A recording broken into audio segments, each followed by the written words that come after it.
She was only a child, innocent, filled with dreams, and carrying a truth the world around her was never ready to accept. In one moment she was simply dancing, hoping to bring a little joy to a girl who could no longer walk. But in the society she lived in, her skin color and her mother's job defined her value. What happened when a wealthy millionaire discovered The maid's daughter with his paralyzed child would not only tear their lives apart, but also expose a painful reality about prejudice that many choose to ignore. The question is, are you ready for how it all ends? It should have been nothing more than an ordinary afternoon inside a home that was far from ordinary. The mansion towered above everything around it, its marble floors gleaming, its vast hallways filled with silence. For years, Maria, the maid, had moved through those halls quietly, almost invisible, noticed only for the work she completed.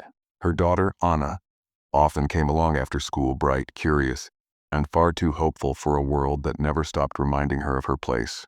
To Anna, this mansion wasn't simply her mother's place of employment. It was a prison made of invisible lines she was never supposed to cross. She had learned early that wealth carried its own set of rules, and those rules were never written to protect girls like her. Yet hidden away behind the walls of one silent room was another child, Lena, the millionaire's daughter. After a devastating accident left her paralyzed, Lena spent her days confined to stillness, watching the world pass her by without mercy. What neither of them realized was that their innocent connection, born out of music and movement, was about to challenge privilege, prejudice, and even the meaning of humanity itself. Anna never intended to break the rules. All she longed for was a moment where her laughter and dreams didn't feel so small. One afternoon, while her mother was busy scrubbing the endless staircase, Anna wandered into the quietest corner of the mansion, the room where Lena, the wealthy family's paralyzed daughter, spent most of her days. At first, Anna only dared to peek through the doorway. Afraid of being caught, Lena sat by the window in her wheelchair, gazing at the garden she could no longer run through. In her eyes, Anna saw a familiar ache, the heavy silence of being invisible. It began with a shy smile. Then step by step, Anna moved closer. She hummed softly, swayed her shoulders, and before she knew it, her small feet were tapping across the polished floor in a rhythm that seemed to rise from her very soul. For Anna, it wasn't just dancing, it was breathing. It was resistance. It was her way of pushing back against a world that tried to shrink her voice. To Lena, it was nothing short of magic. For the first time in weeks, her face lit up with wonder.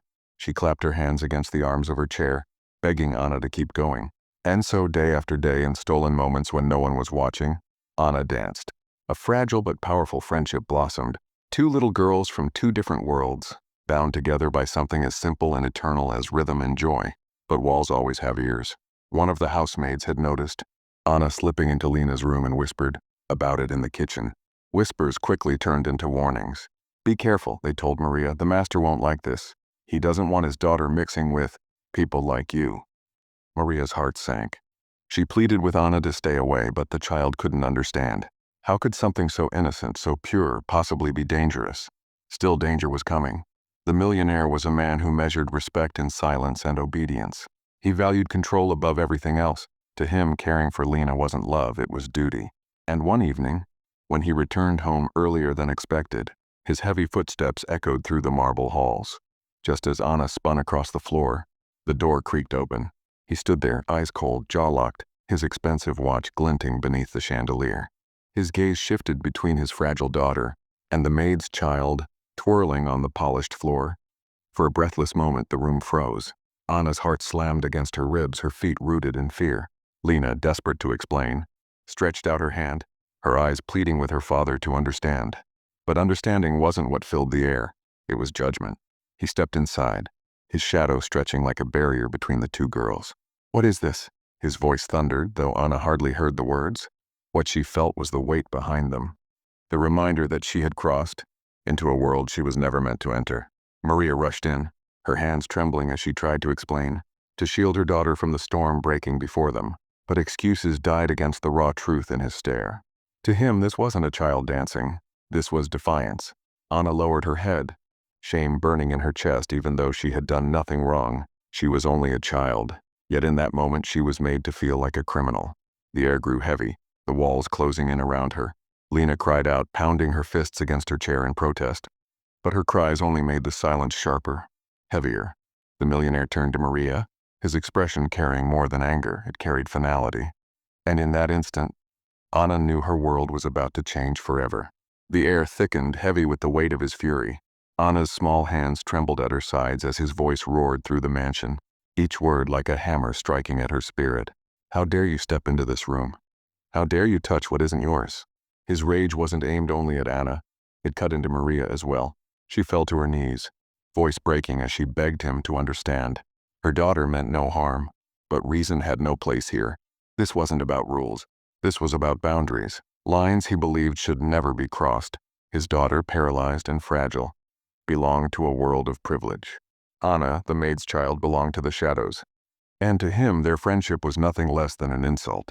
He grabbed Anna's arm, yanking her so hard that her small frame jerked forward, his grip tight enough to leave bruises. She gasped, terror flooding her chest. Maria screamed, falling to her knees, her tears streaking down her face as they splashed onto the polished marble floor. Lena cried out too, her little body trembling as she shoved against the wheels of her chair, desperate to reach them. But the chair barely moved. She was trapped, forced to watch the moment unravel. For the first time, Anna felt the crushing weight of true powerlessness.